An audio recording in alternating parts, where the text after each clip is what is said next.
نفرتوں کی آگ سے بچا لے، ہمیں باہمی محبت اور خلوص کی دولت عطا فرما، ہماری غلطیوں کو معاف فرما۔ ہم اپنے گناہوں سے توبہ مانگتے ہیں، ہماری توبہ قبول فرما۔ اے ہمارے رب، ہم سے بھول چوک میں جو قصور ہو جائے ان پر گرفت نہ فرما۔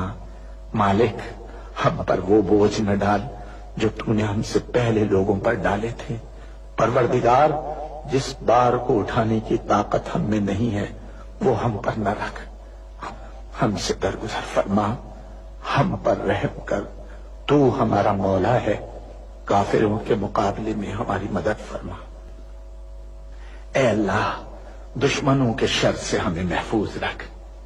ہمارا یہ پرچم، ہمارا یہ پیارا پرچم عزت و کامرانی کے ساتھ رہتی دنیا تک سر بلند رکھیو۔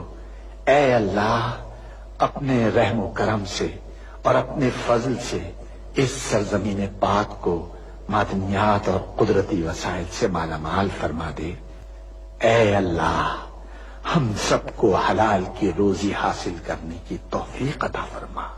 اے اللہ، ہماری سرزمین پاک کو ہر برائی سے پاک کر دے اور ہمارے ملک کو ساری دنیا میں عزت و شوکت عطا فرما دے، اور پاکستان کو صحیح معنی میں اسلام کا مضبوط قلعہ بنا دے۔ ہمیں، ہمارے والدین، ہمارے اہل و عیال اور تمام مومن مسلمان مردوں اور عورتوں کو بخش دے۔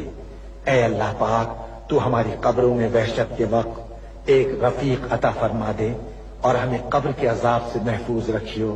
اے تمام جہانوں کے مالک، دنیا سے رخصت ہوتے وقت ہماری زبان اور دل اس بات کی شہادت دے رہے ہوں، اشہد ان لا الہ الا اللہ وحدہ لا شریک لہ واشہد ان محمدا عبدہ ورسولہ۔ اے تمام جہانوں کے مالک، ہماری دعا قبول فرما لے، آمین یا رب العالمین۔